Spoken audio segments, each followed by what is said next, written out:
Hi, my name is Annjolee Close, and my ethical presentation was gene therapy versus genetic enhancement. First, I'll go over the basics.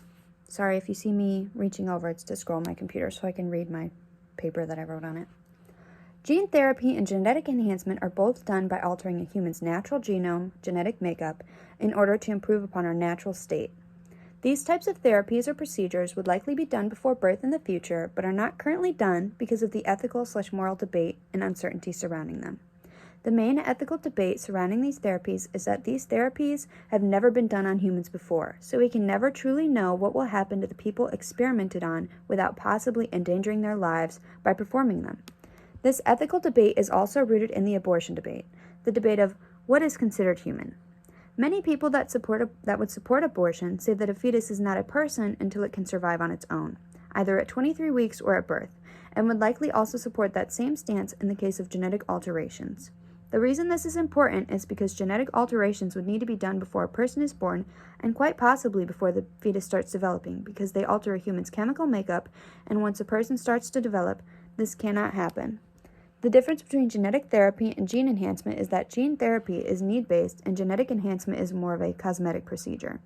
Genetic therapy is used to cure diseases and improve health by ridding people of genetic disorders such as Down syndrome or Huntington's disease.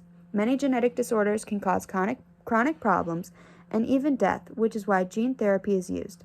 By preventing these diseases, it would relieve many of pain and suffering and could save many lives. Genetic enhancement is used for surface-level traits such as eye color or how fast we could run or swim. While before evolution this may have been considered survival-based as well, in our developed world, survival of the fittest is not based on these traits anymore. The reason people would get these procedures is the same reason people currently get any cosmetic procedure. Why is gene therapy not currently allowed? Gene therapy is currently not funded by the United States government or regulated. There are multiple reasons for this. One of the biggest reasons the United States government does not fund its usage is because of the future. There is no way to know the possible long-term side effects or if it could possibly create further or never before seen or explored genetic mutations. This uncertainty is concerning to many people and is one of the biggest reasons they would not research on a person due to fear of causing more pain and suffering. This fear causes a lack of people who are willing to volunteer themselves or their child as participants in trials. This is another reason it is highly debated. The fetus has no way to consent to these treatments and would be forced to undergo a process it has no control over. If these trials were to go through and cause this participant more pain and suffering than it would if it had been born without the treatment, could it be justified in the name of science? The United States government believes that if a fetus will become a person one day, it has the right to bodily autonomy, and undergoing this procedure would go against that very right. Another reason the government does not currently allow trials for gene therapy in fetuses is because who could regulate it? And who would give that regulator the right to say the limit exists or what does not exist? When do you stop these treatments? When does it go too far? What is too far? These all depend on who you ask, and every person is likely to have a different stance on the matter. For example, if one person was considered the supreme decision maker on all limits regarding genetic therapy, who's to say that I agree with that limit? When following different ethical theories, you would get a different answer every time, and thus, how could one person deem these limits to be correct? These limits would then be nothing more than one person's opinion on the matter, and we would have no way to truly see if they were making the correct decision or not. In this debate, is there even a correct decision?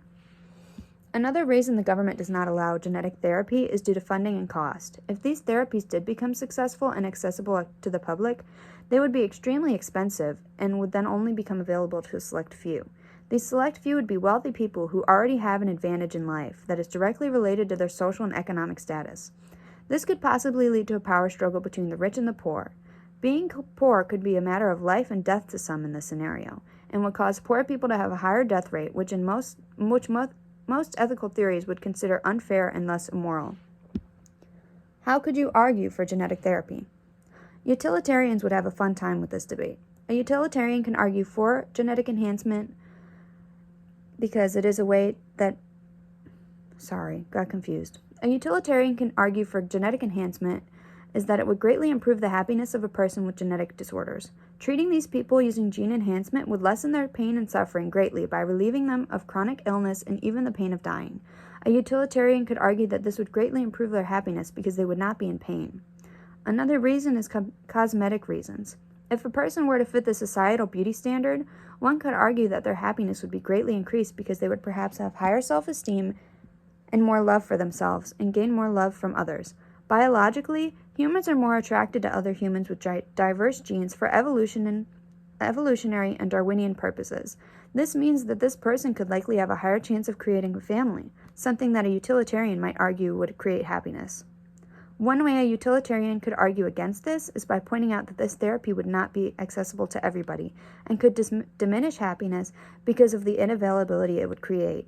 It would create feelings of jealousy over others and social disparities.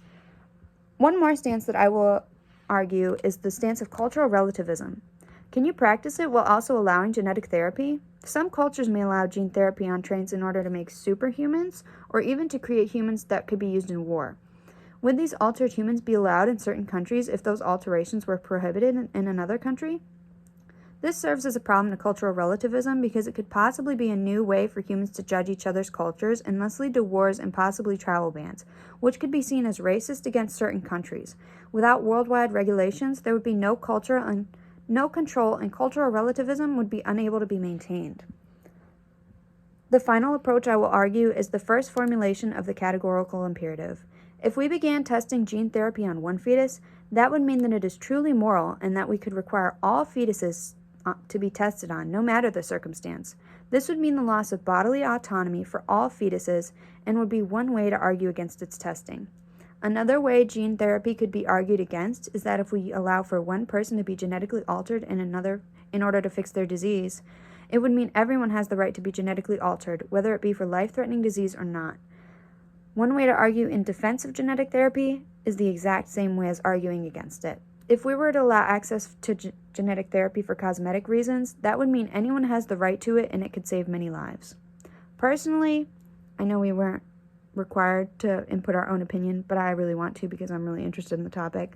I personally really believe in genetic therapy. I'm actually going into biomedical engineering, and I want to work directly with genes. I believe that we could save so many lives and end a lot of suffering in this way. I know my video is a little extra long, and I thought it was at least 4 minutes, but I just realized it was 4 minutes, so I'm sorry, but I'll send you my paper. Have a good night.